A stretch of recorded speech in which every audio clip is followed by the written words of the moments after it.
सभी मुक्ति भक्ति के प्रेमी सज्जनों को व साधु समाज को सतनाम साहिब बंदगी।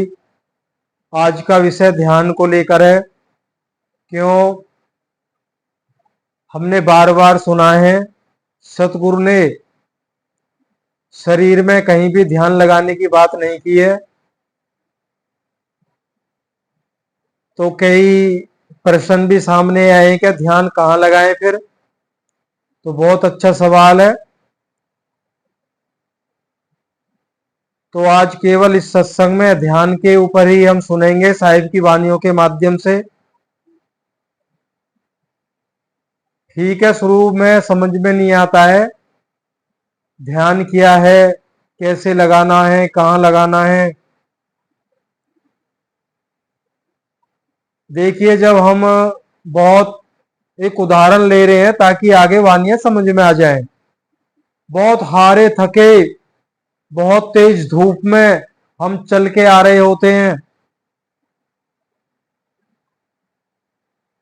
अगर रास्ते में कोई विशाल पेड़,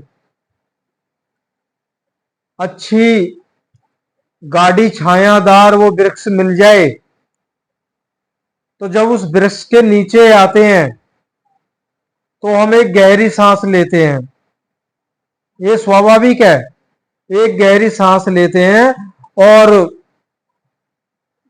एक आनंद, एक जो गर्मी में तपते हुए आ रहे थे तो वहां एक उस पेड़ की शीतलता हमें मिलती है, तो एक आनंद सुकून महसूस करते हैं। तो सतगुरु कबीर साहिब का सत्य उपदेश ज्ञान वही है। इस अगर ये इसको हम समझ गए तो एक आनंद की अनुभूति होती है, एक डर वो निकल जाता है।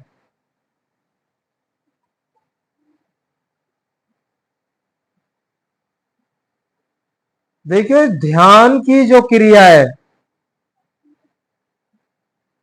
इसको जब तक नहीं हम समझ पाएंगे। देखो, ध्यान किसका लगाया जाता है? सीधी सी बात है, जिसको देखा गया है, जिसको देखा गया है। अब त्रिकुटी में ध्यान करते हैं, इसका ध्यान क्या है भाई? कहते हैं यहां पे गुरु का ध्यान करना है। तो एक आपका प्रश्न बिल्कुल जायज है। तो गुरु का ध्यान करते हैं, भले यहां पे कुछ नहीं दिख रहा, हमें आंख बंद करते हैं तो अंधेरे के सिवा कुछ नहीं दिखता है।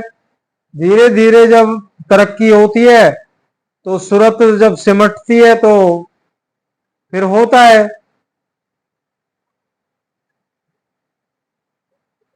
तो इससे पहले जो सत्संग अपलोड किया है भाई, जब राम और कृष्ण भगवान की मूर्ति का ध्यान करने से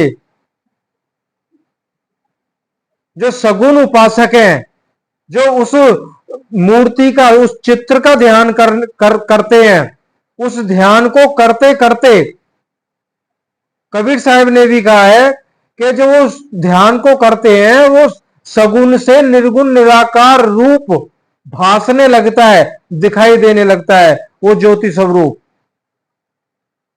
तो यहां तो कबीर साहब की सत्य भक्ति है। ठीक है, उनके सामने लक्ष्य है, वो मूर्ति है तो मूर्ति का वो ध्यान करते हैं। अब हमें ध्यान क्या करना है ये समझना है, किस चीज का ध्यान करना है।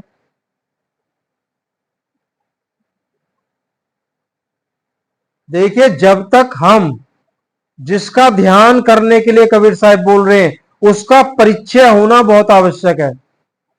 जब परिचय ही नहीं है तो ध्यान नहीं कर सकते हम। जिसको जानते ही नहीं है उसका तो ध्यान कोई कर ही नहीं सकता, सीधी सी बात है। उसे जानने के लिए सबसे पहले जिन्होंने भी ये प्रश्न किया है या आगे करने वाले हैं, अपना आहार और व्यवहार को समझना है और बड़े सत्यता स्वच्छता के साथ अपना आहार और व्यवहार दोनों को स्वच्छ करना है।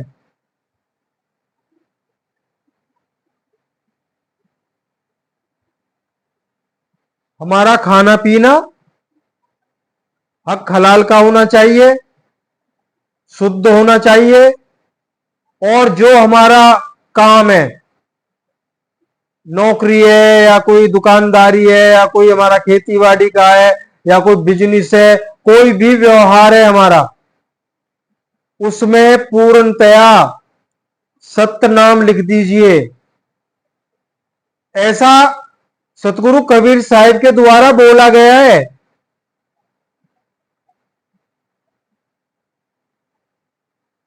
ये लिखा नहीं है कहीं, ऐसा बोला गया है।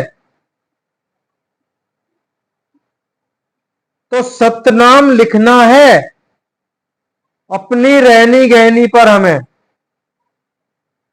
उस सतनाम को जब लिख दिया है और साथ साथ में अपना मेरा आदि और अंत किया है, इसको जानना बहुत जरूरी है, तब ध्यान की बात पूरी होगी।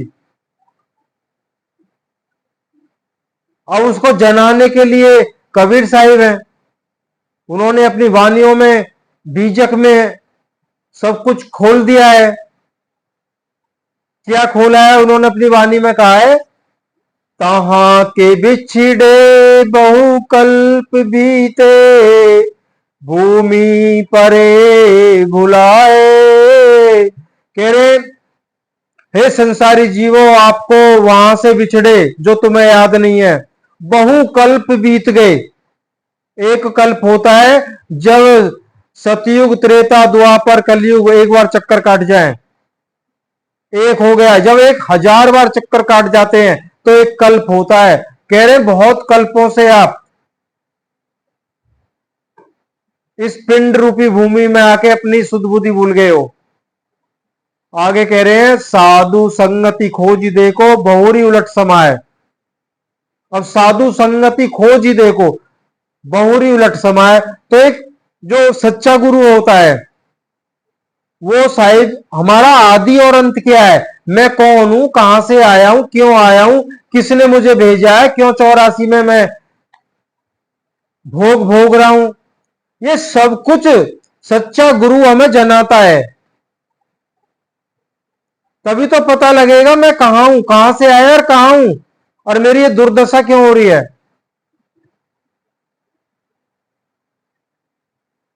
तो ये साधु की संगति में,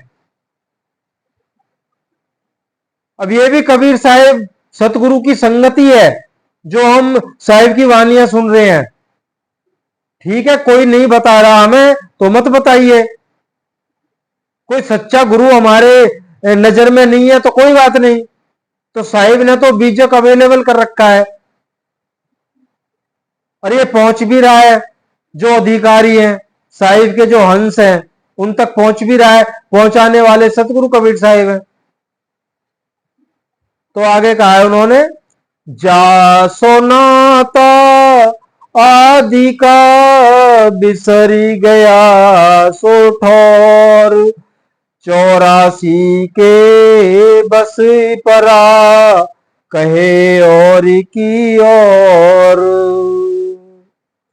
जहां से आया सुध विसराया, बल कल जन्म गंवाया, कहे कबीर सुनो भाई साधो, वह घर बिरले पाया।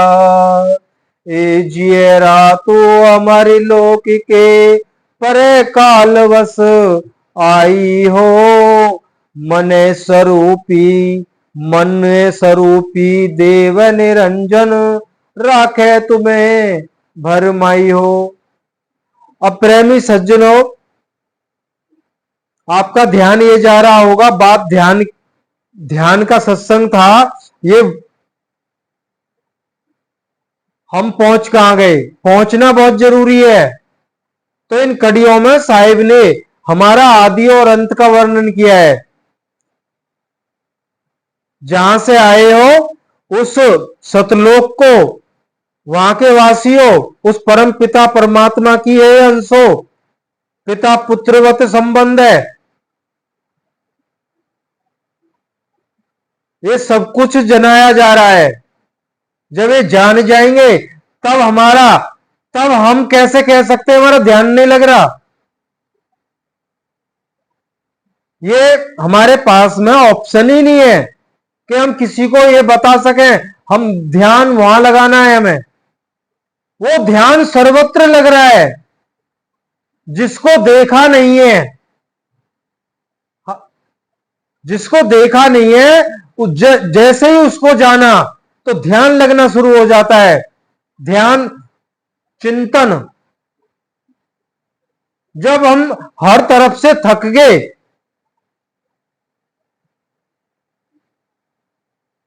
जब हम हर तरफ से थक गए, जैसे उस पेड़ के नीचे आए थे ना, हारे थके, कड़ी धूप में चलते हुए, बड़ा एक सुकून महसूस किया था।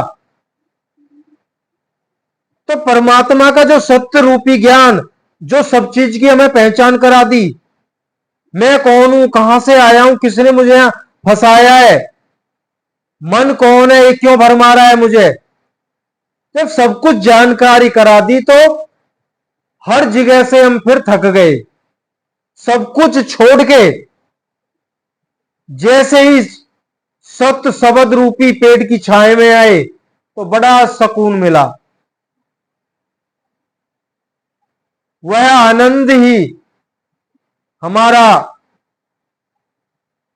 और परमात्मा का एक परिचय है कि यहां मुझे सुख मिलेगा। बस उससे मिलने की तड़प उसके अंदर निरंतर चलने लगती है। वो तड़प, वो चिंतन, वही तो ध्यान है। अभी खोलेंगे साहिब कैसे ध्यान करना है। क्यों नहीं समझ पा रहे हम ध्यान कहां करना है। ध्यान तो सभी कर रहे हैं। जिसका कोई गुरु नहीं है, कोई पूजा पाठ नहीं करता है, वो भी ध्यान करता है। उसका ध्यान लगा होता अपने कामों में, जो उसके रोजमर्रा के काम है उनमें ध्यान ही तो होता है। रात को सोचता है तो ध्यान करता है, सुबह उठूंगा ये काम करूंगा, ये सब क्या ध्यान ही तो है।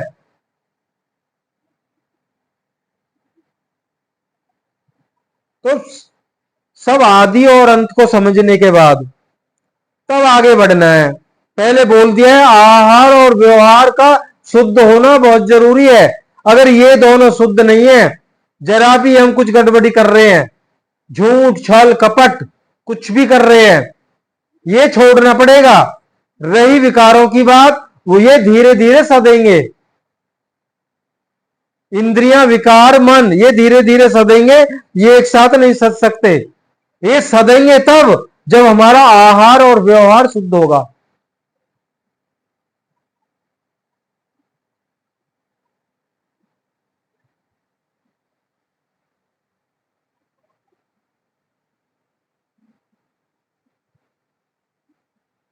आगे साहिब बोल रहे हैं चिंता। अब देखिए साहिब कह रहे हैं ध्यान कैसे करना है। अब अच्छे से समझ जाएंगे हम। लेकिन ये पाबंदी नहीं है, आपका जैसा मन करे आप।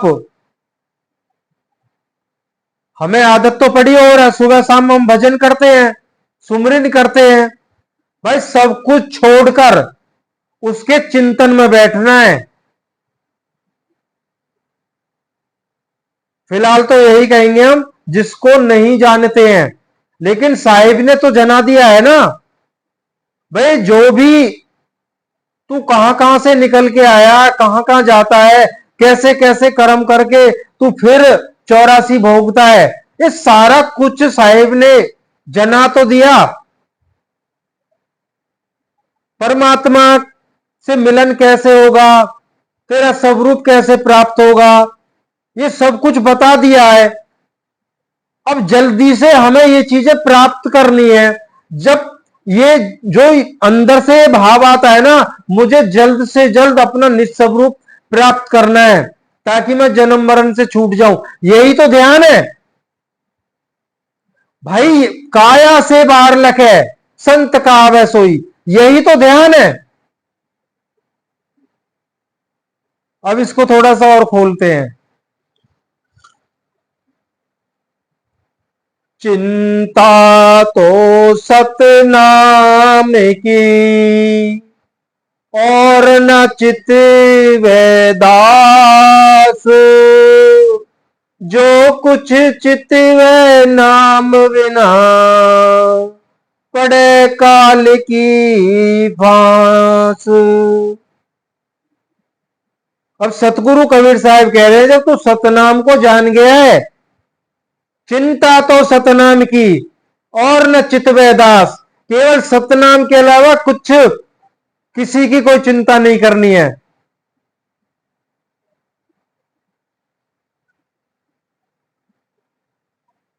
अगर सतनाम को छोड़ के कुछ और की चिंता करोगे तो पड़े काल की फांस।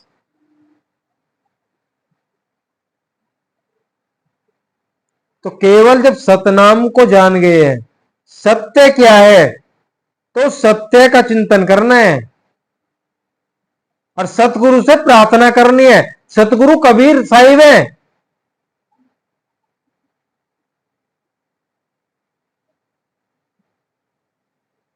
उनसे झोली फैला के रोज भीख मांगनी है अंदर से।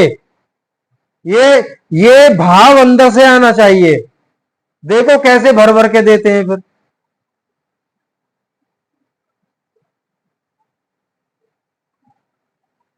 आप स्वयं कहेंगे कि अब तक कहां थे हम। सत मार्ग तो आज मिला है, जब साहिब अनुभव देते हैं तब।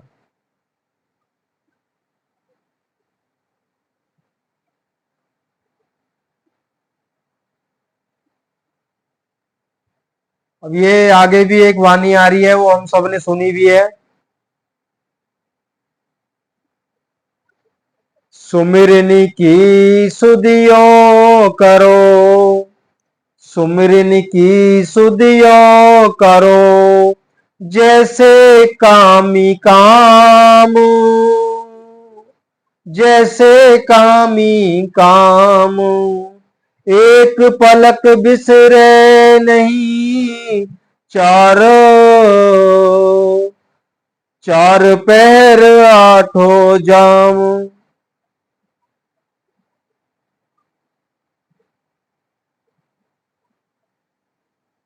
साहिब कह रहे हैं सुमरिन की सुधियों करो जैसे कामी काम, एक पल बिसरे नहीं निस दिन आठों जाम।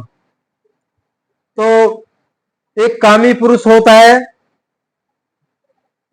वो उसकी जो सूरत है अपनी ही पत्नी में इतनी फंस जाती है कि वो बगैर उसको देखे रह नहीं सकता है। वो 24 घंटा वो स्वरूप जो उसकी पत्नी का है वो उसके सामने चाहिए। इतना मोह कर बैठता है वो। अगर वो पत्नी मायके चली जाए कुछ दिनों के लिए, तो जैसे उस उसका किसी काम में मन नहीं लगता है। जो कामी पुरुष है मजबूरी में करता है, लेकिन उसकी सूरत कहां है? क्या वो आंख बंद के करके अपनी पत्नी का नाम सुमरिन कर करके ध्यान कर रहा है? वो तो काम कर रहा है, बेमन काम करता हुआ। क्यों बेमन हो गया उसका? उसका ध्यान तो पत्नी में है, जो उसके सामने नहीं है, अपने मायके में है। एक कहावत हमने सुनी भी है ना, ज्यादातर खैर हर जगह ऐसा होता है। अगर कोई लड़का अपनी पत्नी से कुछ ज्यादा ही प्यार मोहब्बत करने लगे, थोड़ा घर की तरफ से ध्यान हटाते, तो माता पिता क्या कहते हैं, इसकी पत्नी ने इस पर कुछ करा दिया है, इसे तो वही वो चाहिए, वही वो दिखती है। तो ध्यान की बात आ रही है, तो यही तो ध्यान है। जो सामने नहीं है उसका उसकी तड़प लग जाए, बार बार उसी को उसी के विचार आते रहे, उसी को सोचते रहे, यही तो ध्यान है। वो और भी अच्छी बात है, इसी ध्यान को आप सारे दिन तो यही करना है, हर काम करते हुए ध्यान उस उसका करना है जो सामने नहीं है, उसको सामने लाने के लिए तो ध्यान करना है। दुनिया का ध्यान हटाना है, वहां ध्यान जमाना है जिसे हम जानते ही नहीं है, सुना है, जानते नहीं है, पहचानते नहीं है, उसको प्रत्यक्ष करने के लिए ध्यान करना है। ये इतना बहुत आसान है इसको बताना, पर थोड़ा सा जोर दे के बता रहे हैं। ये बगैर बताए अपने आप चालू हो जाता है ध्यान। आपकी मर्जी है, चौकड़ी मार के बैठ जाइए सहज समाधि में, उसको साहब ने निधि आसन बोला है, उसको साहब ने निधि आसन बोला, निधि आसन सहज समाधि। निधि आसन का मतलब होता है कोई विचार नहीं बाहर के, अपने स्वयं का स्वाध्याय करना, स्वयं के स्वरूप को जानने की कोशिश करना, यह ध्यान। आपकी मर्जी है, जैसा कर सकते हैं। चिंतन तो 24 घंटे चलना चाहिए।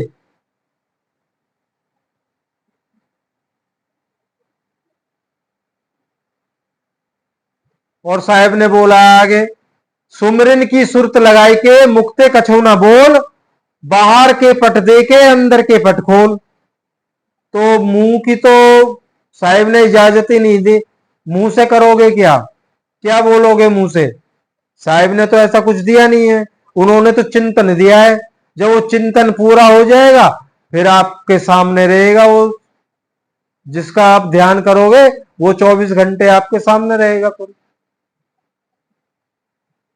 इसलिए किसी शब्द आदि की जरूरत ही नहीं है, कोई जाप करना है।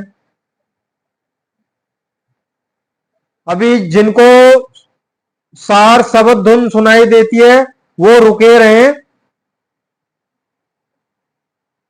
उनके लिए बहुत विशेष पहलू आएगा। इस सार शब्द धुन को प्राप्त करने के लिए चिंता करनी है, चिंतन करना है, चिंता करनी है, बार बार इसी को ध्यान बोला गया है। सारी दुनिया से ध्यान हटा के, जब सारी दुनिया से हमारा ध्यान हट जाता है, एकाग्र हो जाता है, तब हमारी सूरत सूरत की जो पावर है वो क्या है, सुनने की। तो सार शब्द धुन सुनाई देती है, धुन समझाने के लिए बोला जा रहा है। वो ब्रह्मांडी धुन नहीं है, वो 10 तरह की धुन है। सार शब्द धुन जैसे ही सुनाई देने लगेगी तो फिर आपका जो भी बताया गया आप इस तरह से ध्यान कीजिए। फिर वो ध्यान उसी ध्यान को करते करते क्या पाया, सार शब्द जो गुंजयमान हो रहा है आप वो सुनने लगेंगे। लेकिन ये तब होगा जब पीछे आहार व्यवहार में पवित्रता आ जाएगी, ये भी विशेष ध्यान रखिए। साहिब ने साखी के माध्यम से समझाया है, सहजे ही धुन होत है हरदम घट के माही, सुरत शब्द मेला भया मुख की हाजत नहीं। देखिए जब ये ध्यान कच्चा था हमारा, क्यों हमारे सामने कोई स्वरूप नहीं था, कोई लक्ष्य नहीं था, केवल एक पहचान कराई गई, उस पहचान के हिसाब से उसको पाने की चिंता हमने अपने अंदर करी, उसी चिंता को हमने धीरे धीरे 24 घंटे खा रहे हैं तो वही चिंता, काम कर रहे हैं तो वही चिंता, और उसी चिंता को करते करते हम सो गए तो वो चिंता चलती रहती है, सोने के बाद भी वो चलती है। अब सीधी सी बात है, अब अंत में यही समझ लेते हैं, अगर कोई बात होती है तो ये नहीं कहते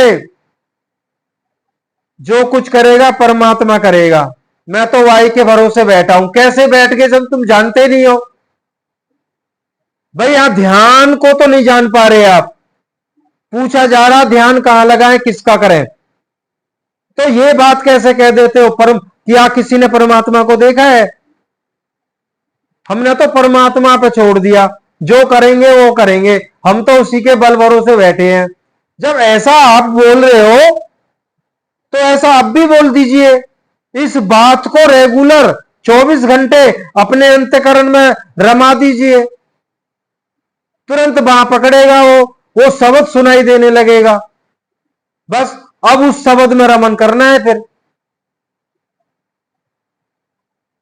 उस शब्द में रमन करना है। जब मन मनसा वाचा कर्मणा, जब पूरी सत्यता से उसमें रमन कर जाएंगे, तब सतगुरु कबीर साहिब मैं कौन हूं, मेरा निस्वरूप क्या है, तब वो स्वरूप लगाते हैं।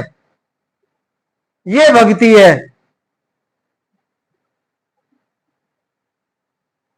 वो शब्द जब सुनाई देने लगता है तो ये समझ लीजिए, हां मेरी तरक्की हो रही है, वो आत्मा के घट में गुंजयमान हो रहा है। सुरत निरत की बात कही गई है ना, सुनते हुए निरत, देखते हुए, सुनते और देखते हुए जब उसमें रमन हो जाएंगे हम, उस शब्द में और अपने निस्सव रूप में, हमारा जो ध्यान वो पक जाएगा। जो सार शब्द परमात्मा से जो अखंड धुन गुंजयमान है समस्त ब्रह्मांड में, उसको सुनते हुए तब परमात्मा का साक्षात्कार होता है। जैसे आत्मा शब्द स्वरूप है, वैसे ही परमात्मा भी सार शब्द स्वरूप कहा गया है। रूप को रूप पकड़ेगा, शब्द को शब्द पकड़ेगा। ये भक्ति है।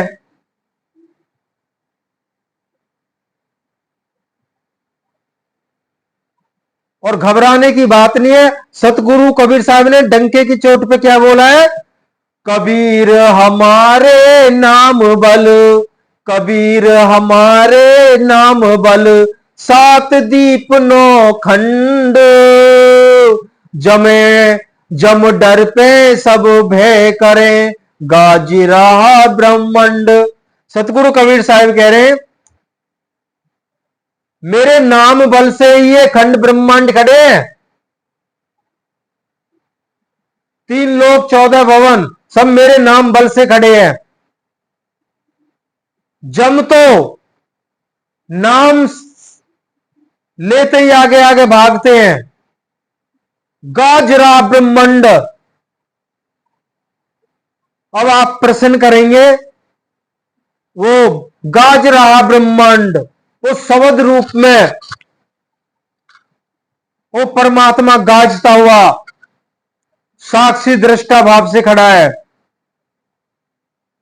आप प्रश्न करेंगे उस धुन के विषय में, इस पे भी सत्संग अपलोड करेंगे। बाकी इतना आप बता देते हैं, जिसको जो सुनाई दे रहा हमें नहीं पता है, बाकी यहां बहुत भाइयों को सुनाई दे रहा है। उसके लिए कान बंद करने की आवश्यकता नहीं है, समाधि में बैठने की आवश्यकता नहीं है, सहज समाधि में भी बैठने की आवश्यकता नहीं है। वो सर्वत्र ब्रह्मांड में गुंजयमान है। आप ये महसूस भी नहीं कर सकते कि वो इधर से गुंजयमान है या इधर से, आगे से, पीछे से, नीचे से, ऊपर से, वो सर्वत्र गुंजयमान है।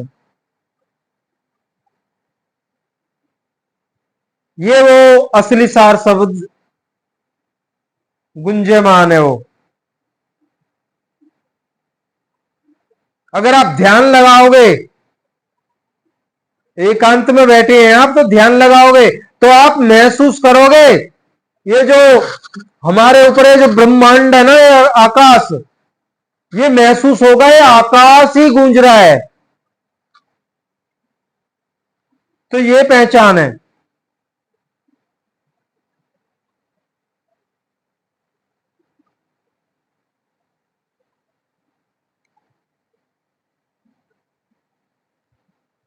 तो अब भी समझ में तो आ गया होगा ना ध्यान कहां लगाना है।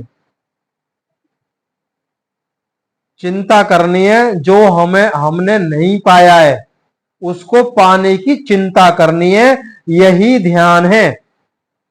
और इससे पहले नहीं हो सके तो चिंता भी साथ साथ हो, हमारा खाना पीना मतलब आहार और व्यवहार, ये भी इसको भी शुद्ध करते जाएं, तभी बात बनेगी, और नहीं तो बिल्कुल बात नहीं बनने वाली है।